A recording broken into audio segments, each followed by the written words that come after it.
In this video, we are going to learn how to capture a thread dump. Let's get started. A thread dump provides a snapshot of all the threads in a program executing at a specific instant. Also, thread dumps provide vital artifacts to diagnose CPU spikes, deadlocks, poor response times, memory problems, unresponsive and hung applications, and other problems. There are various methods of capturing a thread dump. However, Jstack is an effective and lightweight command line tool to capture thread dumps. The Jstack tool is shipped with the Java Development Kit, and it's present in the JDK home/bin folder. In order to use the Java Development Kit and its contents, you can go to the folder that contains it using the command that you see on the screen. If you use the ll command, you will see everything listed on your command line in that folder. Now, let's look at the command to capture the thread dump. The first command you see is the template of the command, and the second one is an example of it.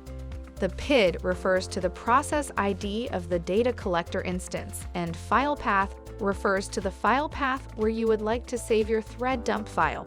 You can capture the process ID of the data collector instance with this command. Let's run our example command to capture the thread dump. After we run our code, we can check if we successfully saved our thread dump file by checking our file path using this command. As you can see, the command has completed and generated the thread dump file. In most scenarios, we want to execute the Jstack command several times to generate multiple thread dump files of the data collector. This process will provide multiple snapshots of the data collector threads. Even though you can do this manually, it is easier and more accurate to use the bash command that you see on the screen. By doing this, we will capture the thread dump 5 times in 5-second intervals.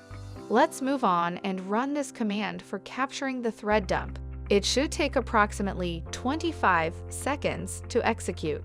You can check the file path using the ll command again to see if files are there. As you can see, we have 5 files in the path we described.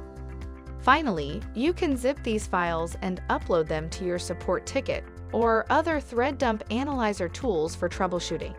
In conclusion, we learned to capture the thread dump, which provides a snapshot of all the threads in a program executing at a specific instant. In order to do that, we need to use the Jstack command line tool shipped with the Java Development Kit.